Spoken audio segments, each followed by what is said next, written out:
Hello guys, how are you? I hope so you are fine.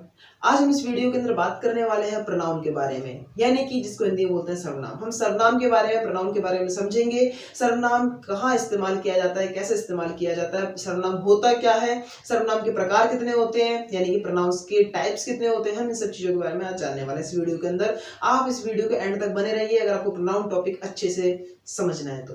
हमने parts of speech के topic के अंदर जाना था प्रोनाउन क्या होता है, हमने शॉर्ट में उसके डिस्क्राइब किया था। बाकी हम पूरे डिटेल के अंदर इसमें जानते हैं। अगर आपको पार्ट्स ऑफ स्पीच, अगर आपने वीडियो नहीं देखी तो डिस्क्रिप्शन में उसका लिंक है, आप पार्ट्स ऑफ स्पीच की वीडियो जरूर देख लें। उसमें आपको समझ में आ जाएगा पार्ट्स ऑफ स्पीच कितने प्रकार के होते हैं, कौन कौन से होते हैं। हम इस वीडियो के अंदर पार्ट्स ऑफ स्पीच के प्रोनाउन के बारे में सबसे पहले जानते हैं प्रोनाउन की डेफिनेशन क्या होती है। प्रोनाउन एक ऐसा शब्द होता है बेसिकली जो कि संज्ञा के स्थान पर, यानी कि pronoun is a word which is used in place of a noun. यानी कि प्रोनाउन एक ऐसे शब्द होते हैं जिनका इस्तेमाल हम इन प्लेस ऑफ नाउन के स्थान पर करते हैं। यानी कि मान लो एग्जांपल लेते हैं, कोई संख्या शब्द है, यानी कि हम जैसे किसी नाम का रिपीटेशन बार बार होता है, उस रिपीटेशन को ही खत्म करने के लिए एज अ प्रोनाउन यूज करते हैं, यानी कि हम उसके अंदर प्रोनाउंस का यूज कर लेते हैं। मान लो एग्जांपल लेते हैं हम आपके सामने कि जैसे कि राम मेरा दोस्त है, राम बहुत अच्छा लड़का है, राम खाना खाता है, राम पढ़ने जाता है। बार बार राम राम राम राम रिपीट जो हो रहा है, हमने इस राम के रिपीटेशन को खत्म करने के लिए बीच में शब्द जोड़ देते हैं राम के अकॉर्डिंग। राम एक लड़का है और वो एक सिंगुलर है, तो इसके अकॉर्डिंग हम यहाँ पे शब्द जोड़ देते हैं वह, कि राम एक लड़का है, राम मेरा दोस्त है, वह बहुत अच्छा लड़का है, वह पढ़ने जाता है, वह खाना खाता है, वह करता है, वह करता है। तो ये सबकी सब चीजें जो होती हैं बेसिकली, जो आगे वह जो हमने शब्द लगाया उस राम शब्द की रिपीटेशन को खत्म करने के लिए हम जिस शब्द का इस्तेमाल करते हैं वही आपका प्रोनाउन होता है। यानी कि हम बेसिकली हम प्रोनाउन के बारे में समझ रहे हैं। प्रोनाउन का अगर मैं एक छोटा सा और एग्जांपल दूं तो जैसे कि अगर हम बात करें किसी भी रिपीटेशन की या फिर किसी के अंदर रिलेशन दिखाने के लिए काफी सारी चीजों के अंदर, अभी डेफिनेशन के बाद हम जानेंगे कि प्रोनाउन के प्रकार कितने होते हैं। उन प्रकार के अंदर हमें पता चलेगा बेसिकली प्रोनाउन 8 प्रकार के होते हैं, 8 टाइप्स ऑफ प्रोनाउंस होते हैं हमारे पास। उनके सबसे पहला होता है पर्सनल प्रोनाउन। पर्सनल प्रोनाउन का मतलब क्या होता है कि हम जिसको पर्सनली यूज करते हैं वो प्रोनाउन हम पर्सनल प्रोनाउन यूज करते हैं।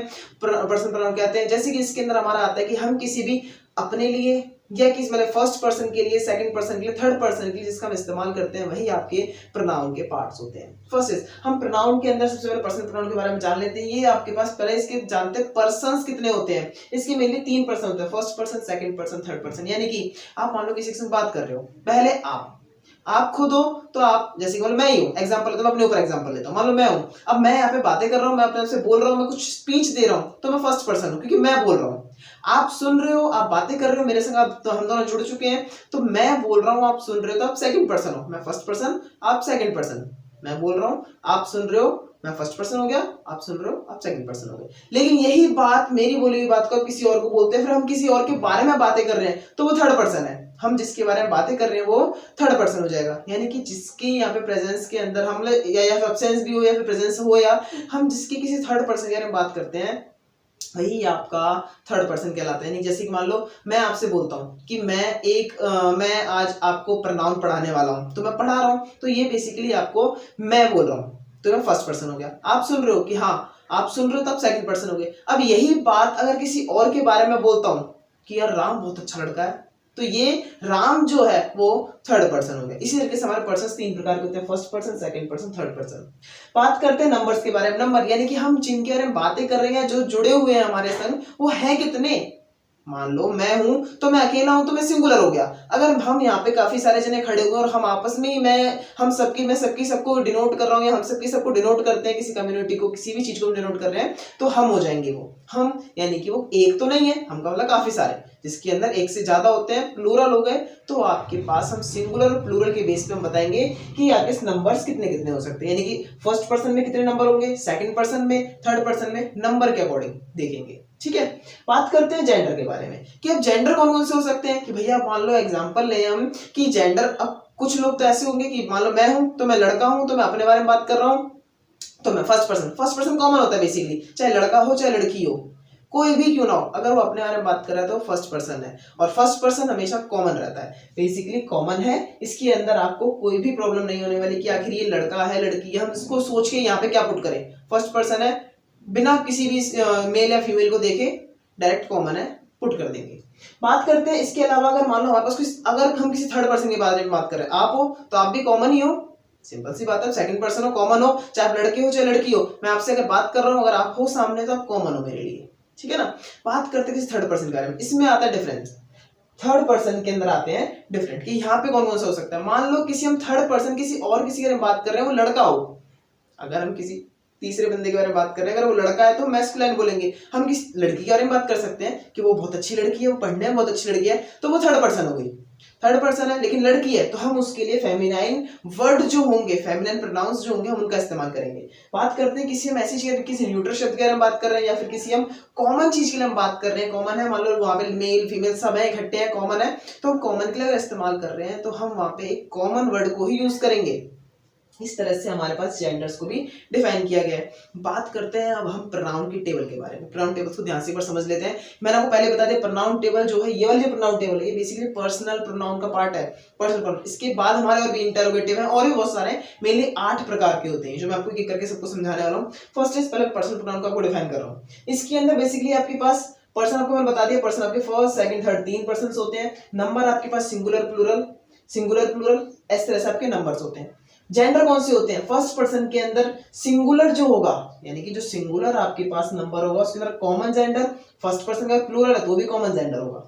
बात करते हैं इसके पर्सनल प्रोनाउंस के बारे में। अगर हम किसी भी सेंटेंस के अंदर एज अ सब्जेक्ट किसी प्रोनाउन को यूज कर रहे हैं, तो हम इन वाले शब्दों का प्रयोग करते हैं, इन वाले प्रोनाउंस का यूज करते हैं। अगर हम किसी भी सेंटेंस में एज अ सब्जेक्ट यूज कर रहे हैं, personal pronoun as a subject अगर हम यूज करते हैं, तो हम इन वालों का प्रयोग करेंगे। वहीं अगर हम personal pronoun as a object use कर रहे हैं, अब ऐसा तो नहीं कि हम हर बार सब्जेक्ट के तौर पे इस्तेमाल करते हैं, सेंटेंस में ऑब्जेक्ट का भी इस्तेमाल किया जाता है, तो उसके अकॉर्डिंग यूज करेंगे तो हम इनका इस्तेमाल करेंगे। क्लियर। इसके बाद बात करते हैं पैसिव प्रोनाउन। पैसिव जो होते हैं आपके पास, उसके अंदर अलग होता है कि इसे प्रोनाउन जो होते हैं वो अलग है, और भाई एडजेक्टिव्स जो होते हैं वो अलग होते हैं। एक एक करके समझते हैं। फर्स्ट पर्सन, जो आपके फर्स्ट पर्सन के अंदर सिंगुलर जो होता है, कॉमन है, आई मी, आई मी, माइन, माई। इसमें आई सब्जेक्ट के तौर पे हम इस्तेमाल करेंगे, ऑब्जेक्ट के तौर पे मी को। अगर हम पैसिव प्रोनाउन के तौर पे इस्तेमाल कर रहे हैं तो माइन को करेंगे, और वहीं एडजेक्टिव के तौर पे इस्तेमाल कर रहे हैं तो माइन को करेंगे, इसके अंदर माई को करेंगे। ठीक है। इसी तरीके से अगर ये पे प्लूरल हो जाए, यहाँ पे मैं था, यहाँ पे हम हो जाता है। वी का मतलब हम, यानी कि हम काफी सारे लोग हैं, हम एक ही, लेकिन फर्स्ट पर्सन है, हम एक इकट्ठा सब कह रहे हैं, बातें कर रहे हैं, तो हम जो है यहाँ पे वी जो है एज अ सब्जेक्ट, ऑब्जेक्ट के तौर पे अस का इस्तेमाल कर लेंगे, आर्स हो गया और फिर आर हो गया। इस तरह से सेकंड पर्सन या सिंगुलर प्लूरल जो होता है बेसिकली कॉमन जेंडर रहेगा। अगर आप सिंगल, मान लो आप अगर अकेले हो तो मैं आपको सिंगुलर बोलूंगा, लेकिन यहाँ पे मेरे सामने आप काफी सारे लोग बैठ के बातें सुन रहे हो मेरी, तो आप प्लूरल हो गए ना, तो मेरे लिए प्लूरल हो तो बेसिकली आपके लिए कॉमन जेंडर है, आप मेरे लिए सबकी सब। तो कॉमन जेंडर हो तो यू का ही इस्तेमाल किया जाता है, एज अ सब्जेक्ट भी, एज अ ऑब्जेक्ट भी। लेकिन अगर प्रोनाउन की बात करें तो यहाँ पे योर्स हो जाएगा, और एज अ एडजेक्टिव आप योर रहोगे। थर्ड पर्सन के अंदर सिंगुलर है तो मैसेसिव, अगर सिंगुलर के अंदर आपके पास मैस्कुलाइन है, यानी कोई मेल पर्सन है, तो उसके लिए हम ही का इस्तेमाल करते हैं। किसी भी, जैसे राम है, श्याम है, मेल को हटा के अगर हमें, मतलब किसी मेल नाम को हटा के अगर हमें किसी शब्द का इस्तेमाल करना है तो हम ही का प्रयोग करेंगे as a subject. As a object करना है तो हिम का इस्तेमाल करेंगे। अगर हमें एज अ प्रोनाउन इस्तेमाल करना है हिज, और वैसे भी आप एडजेक्टिव के तौर पे भी इसका इस्तेमाल करो। अगर यही बात, ये तो हमने मेल के बारे में जान लिया, अगर मैस्कुलाइन है तो हम बेसिकली ही का इस्तेमाल कर लेते हैं, लेकिन भाई फीमेल हो तो क्या इस्तेमाल करते हैं, तो वहां पे हम शी कर लेते हैं, ही की जगह हम शी का इस्तेमाल करेंगे। वहीं हर हो जाएगा। सिंगुलर है और न्यूटर है, थर्ड पर्सन में किसी न्यूटर के बारे में बात करें, कोई वस्तु है, निर्जीव वस्तु है, निर्जीव चीज के लिए हम हमेशा इट का इस्तेमाल, निर्जीव हो या फिर जानवर हो उनके लिए हम इट का ही इस्तेमाल करते हैं। इट है, इट्स हो जाएगा, फिर इट्स। बात करते हैं प्लूरल, यानी कि थर्ड पर्सन के अंदर प्लूरल। अब मेरे सामने काफी सारे सामान है, वो काफी सारे व्यक्ति खड़े हैं, मान लो एग्जांपल लेते हैं कि वे सभी बहुत अच्छा काम करते हैं, वे सभी बहुत अच्छे कारीगर हैं, तो वे, उनके लिए, उन सभी के लिए हम किसका इस्तेमाल करते हैं, प्लूरल के अंदर कॉमन जेंडर अगर हो, सभी से कॉमन जेंडर है वो, चाहे मेल हो फीमेल हो, कॉमन है मेरे लिए, उनके लिए हम दे का इस्तेमाल करते हैं, दे। यहाँ पे हो जाएगा देम, एज अ ऑब्जेक्ट हम देम का इस्तेमाल करेंगे। वहीं अगर हमारे पास एज अ प्रोनाउन अगर हम यूज कर रहे हैं तो हम देयर्स करेंगे, और वहीं एज ऑब्जेक्ट के लिए हम देयर का इस्तेमाल करते हैं। इस तरह से पूरी प्रोनाउन टेबल के अंदर हमारे पास समझ में आता है कि हम पूरी as a basically personal pronoun table के बारे में जान रहे हैं। पर्सनल प्रोनाउन टेबल के अंदर हम हर एक शब्द का या फिर हर एक जेंडर के अकॉर्डिंग हम अलग अलग शब्द का प्रयोग करते हैं। सब्जेक्ट के अकॉर्डिंग अलग, ऑब्जेक्ट के अकॉर्डिंग हम अलग शब्द का प्रयोग करते हैं। ये आपका पर्सनल प्रोनाउन था। इसके बाद आपके इंटरोगेटिव है। मैं छोटा सा यहाँ पे एक बार लिख देता हूँ सभी के बारे में कि कौन कौन से आपके पास होते हैं, उन सभी को मैं एक करके थोड़ा थोड़ा करके डिफाइन कर लेते हैं। लिख लेता हूँ थोड़ा सा। नाउ स्टार्ट करते हैं। मैंने आपसे 8 पार्ट बताए थे कि आपके 8 पार्ट होते हैं। प्रोनाउन बेसिकली 8 पार्टों में डिवाइड हो रखा होता है। First is personal pronoun, second is interrogative, relative pronoun होता है, डेमोंस्ट्रेटिव, डिस्ट्रीब्यूटिव प्रोनाउंस होते हैं। इसके बाद आपके इंडेफिनिट प्रोनाउंस होते हैं, रिफ्लेक्सिव प्रोनाउंस होते हैं, रेसिप्रोकल होते हैं, एम्फैथेटिक होते हैं। ये सभी के सभी 8 प्रकार के प्रोनाउंस आपके डिस्ट्रीब्यूट कर रखे होते हैं। अलग अलग प्रकार से इन सभी के वर्क होते हैं। इन सभी को हम एक करके जान लेते हैं। सबसे पहले मैं पर्सनल प्रोनाउन जो था उसके बारे में हम अभी पढ़ के आए हैं। पर्सनल प्रोनाउन के बारे में जैसे कि मैंने अभी बताया, जैसे एग्जांपल की बात करें हम, I, my, me, I, you, we, they, he, she, ये सारे के सारे जो थे बेसिकली पर्सनल प्रोनाउंस के ही एग्जांपल थे। पर्सनल प्रोनाउन था जो मैंने आपको बताया है। किस तरह से चेंज करते हैं, किस तरह से इनको डिफाइन किया गया है, वो सभी से मैं भी आपके साथ बात कर चुका हूँ। एग्जांपल लेते हैं जैसे कि I am teaching you, you are learning, we are learning. ये जो सेंटेंस है, इन सेंटेंसेस के अंदर आई, यू, वी, दे जो आ रहा है वही सारे के सारे शब्द आपके पर्सनल प्रोनाउंस कहलाते हैं। दूसरा प्रोनाउन जिसको बोलते हैं हम इंटरोगेटिव प्रोनाउन। इंटरोगेटिव इसको बोलते हैं प्रश्नवाचक सर्वनाम। प्रश्नवाचक जो प्रश्न पूछते हैं, यानी कि एक तरीके से जो इंटरोगेट करते हैं, प्रश्न पूछते हैं, उन तरह के कुछ प्रोनाउंस को हम इंटरोगेटिव प्रोनाउंस बोलते हैं। कुछ एग्जांपल्स यहाँ पे लिखे हुए हैं जैसे कि हु, हुज, हुम, व्हिच, व्हाट। ये कुछ इसके मैंने एग्जांपल्स यहाँ पे लिख रखे हैं। इन सभी का मैं यूज बताया था। बेसिकली ये सभी से अलग अलग तरीके से अलग जगह पे यूज किए जाते हैं। जैसे कि हु, हुज, हुम, ये तीनों के तीनों जो होते हैं किसी व्यक्ति के लिए पूछते हैं, यानी किसी व्यक्ति के बारे में अगर हमें क्वेश्चन पूछना हो तो हम इनका इस्तेमाल करते हैं। वही अगर हम किसी बात करें कि अगर हम किसी उसके बारे में बात कर रही हो, जैसे कि मान लो आपको पूछा जाए किसी वस्तु के बारे में बताओ, तो आप वर्ड का प्रयोग करोगे। लेकिन मैं कुछ चॉइस के बारे में पूछा जाए, यानी कि जो दोनों के बारे में पूछ सकता है, विच एक ऐसा शब्द है जो कि आपके पास व्यक्ति और वस्तु दोनों के लिए क्वेश्चन पूछा जाता है। इनमें से विच एक ऐसा शब्द है जिसका इस्तेमाल हम एज अ चॉइस के लिए करते हैं। हम चॉइस के लिए इसका इस्तेमाल करते हैं। चॉइस पूछने के लिए हम विच का प्रयोग करते हैं। ये आपका इंटरोगेटिव था। इसके अंदर से हम हु का जो एग्जांपल है, अगर हु की बात करें तो हु का इस्तेमाल हम करते हैं बेसिकली एज अ सब्जेक्ट के फॉर्म में। हम इसका हु का प्रयोग हम एज अ सब्जेक्ट करते हैं। एग्जांपल ले लेते हैं इसके, जैसे कि हु ब्रोक दिस टेबल या who broke this building. Basically जो ऐसे क्वेश्चंस होते हैं वो बेसिकली आपके हु जो हमने सब्जेक्ट बता दी, सब्जेक्ट के तौर पे हम इस्तेमाल करते हैं। वहीं पूछ लें कि व्हाट इज योर फादर, आपके पिताजी क्या हैं, पिताजी क्या काम करते हैं, पूछते हैं ना। तो इस तरह के जो क्वेश्चंस होते हैं वो आपके इंटरोगेटिव प्रोनाउंस के बेस में पूछे जाते हैं। हम बात करते हैं हमारे तीसरे प्रोनाउन के बारे में जो कि है relative pronoun. Relative pronoun basically इसको हिंदी में संबंधवाचक सर्वनाम बोला जाता है। रिलेटिव प्रोनाउन, इसके अगर डेफिनेशन की बात करें तो इसके अंदर बेसिकली होता है कि जो आपके इनका इसके अंदर दो सेंटेंसेस के बीच में जोड़ को दिखाता है। नहीं, रिलेटिव प्रोनाउन जो होते हैं बेसिकली दो सेंटेंस को आपस में जोड़ दिखाते हैं। इनमें से जो पहला जो सेंटेंस होता है उसके नाउन को दूसरे सेंटेंस का जो क्या नाम है शब्द होता है वो शो करता है, यानी कि जो प्रोनाउन है वो शो करता है, जिसको हम जो फर्स्ट सेंटेंस का जो नाउन होता है उसको हम एंटीसीडेंट बोलते हैं, जो कि बेसिकली आपके इन वाले शब्दों जैसे हो गया हु, हुम, दैट, व्हिच, इन शब्दों के थ्रू आपका बेसिकली शो किया जाता है, इनके बीच में रिलेशन को शो किया जाता है। अगर हम इसके बारे में बात करें तो बेसिकली दो भागों में डिवाइड कर रखा है हमने। रिलेटिव प्रोनाउन को जो होता है वो हमने दो तरह से हम समझ सकते हैं। रिलेटिव प्रोनाउन को दो भागों में डिवाइड किया गया कि किस तरह से हम इनका यूज कर सकते हैं।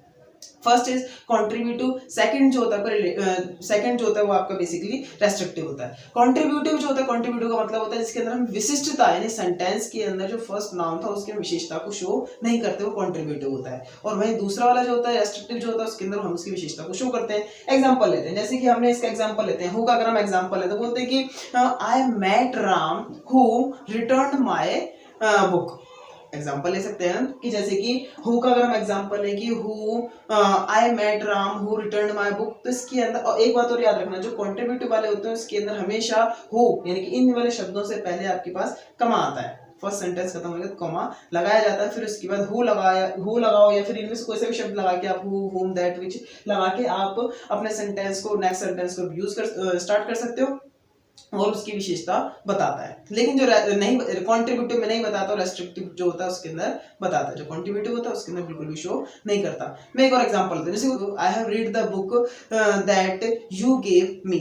इस तरह के सेंटेंस के अंदर हमने देखा कि आपने इसके अंदर विशेषता बताई कि जो आपने बुक दी थी मैंने उस बुक को पढ़ा, यानी कि इसके अंदर विशेषता जो बताई गई है वो आपके रिलेटिव सेंटेंस, हम रिलेटिव जो प्रोनाउंस होते हैं उनके अंदर हम इन शब्दों का प्रयोग करते हैं।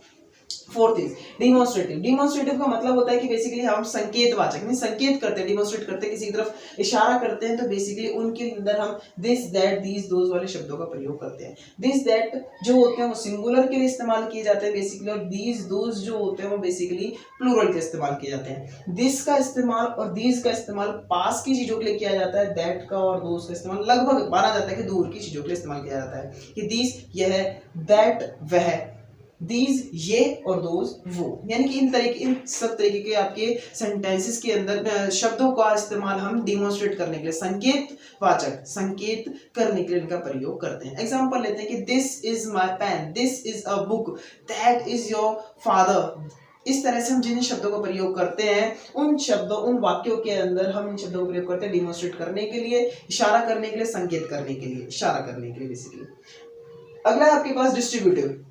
डिस्ट्रीब्यूटिव का मतलब होता है कि बेसिकली इसके अंदर हम विभाजित करते हैं। सेंटेंस के अंदर आने वाले प्रत्येक जो व्यक्ति हो चाहे वस्तु हो, उनके अंदर इस्तेमाल होने वाले या फिर जो भी चीज जिस सेंटेंस के अंदर यूज की गई है उन सभी के बारे में डिफाइन करते हैं, उन सभी के प्रत्येक के बारे में उन सभी को बेसिकली बोल सकते हैं कि हम उनके बारे में एक करके उन सभी को डिस्ट्रीब्यूट करता है। डिस्ट्रीब्यूट करता है जैसे कि either, neither, none, each, any, ये सभी के सभी शब्द जो होते हैं बेसिकली डिस्ट्रीब्यूटिव शब्द होते हैं। डिस्ट्रीब्यूट करने के लिए इनका इस्तेमाल किया जाता है। जैसे कि आइदर और नाइदर जो होते हैं इनका इस्तेमाल हम दो चीजों में, दो व्यक्ति आपस में दो व्यक्ति होंगे, दो व्यक्तियों के बीच में किसी चीज को डिवाइड करने के लिए हम आइदर नाइदर का प्रयोग करेंगे।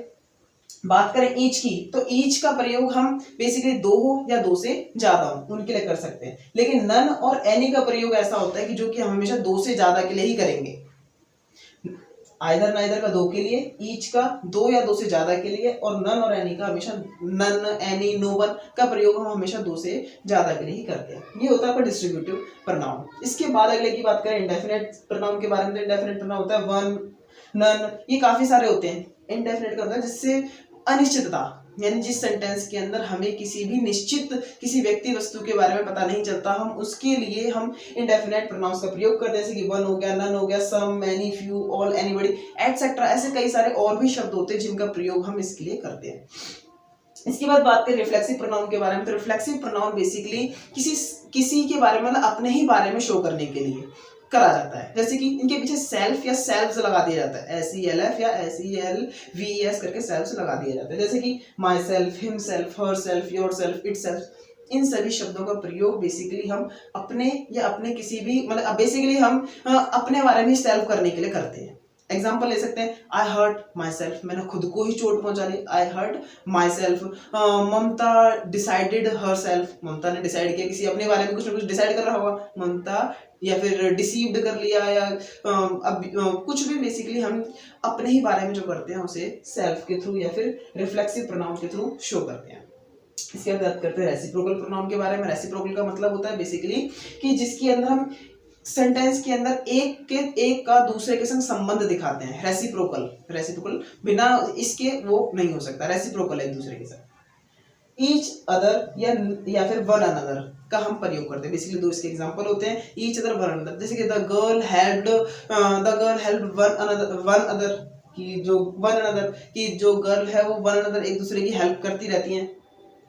इस तरह के जो सेंटेंसेस होते हैं उनका प्रयोग हम रेसिप्रोकल प्रोनाउन के अंदर करते हैं। एक और इसका एग्जांपल ऐसे जैसे कि बोला कि the two neighbours hated each other, हमेशा जो नेबर्स होते हैं, the neighbours hated to each other, हमेशा एक दूसरे को हेट करते हैं, दो पड़ोसी हमेशा एक दूसरे को नफरत सी करते हैं बेसिकली। तो इस तरह के शब्दों का प्रयोग हम रेसिप्रोकल प्रोनाउंस के बेस पे करते हैं।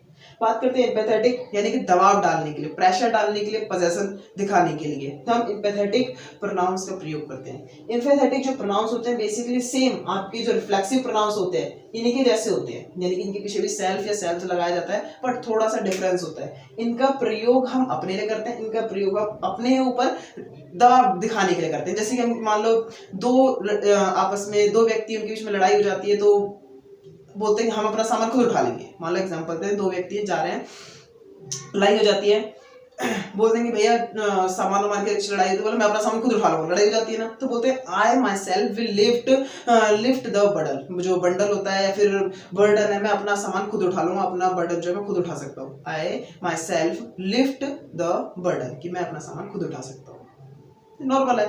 तो इसलिए एम्फेथेटिक शब्दों का प्रयोग हम करते हैं। सेम रिफ्लेक्सिव वाले जो होते हैं इसमें प्रयोग किए जाते हैं, लेकिन एम्फेथेटिक यानी दबाव दिखाने के लिए, प्रेशर शो करने के लिए। एक और एग्जांपल ले सकते हैं, you yourself study, you yourself can study, कि आप अपना पढ़ाई में ध्यान आप स्वयं दो। जब स्वयं ही ध्यान देंगे तभी तो पढ़ाई में अच्छा स्कोर कर पाएंगे, वरना नहीं कर पाएंगे। बेसिकली इन सभी तरह के सेंटेंसेस का प्रयोग हम, इन सभी प्रोनाउंस का प्रयोग हम सेंटेंस के अंदर उनकी सिचुएशंस के अकॉर्डिंग करते हैं। और ये सिचुएशंस को डिफाइन करने के लिए हमने यहाँ पे 8 तरह के प्रोनाउंस को पढ़ा है। हमारे इस टॉपिक के अंदर बेसिकली हमारा यही था कि प्रोनाउंस किस तरह से होते हैं, कौन कौन से होते हैं, कितने प्रकार के होते हैं, क्या इनका यूज होता है। हमने सभी के बारे में इस वीडियो के अंदर अच्छे से समझ लिया है।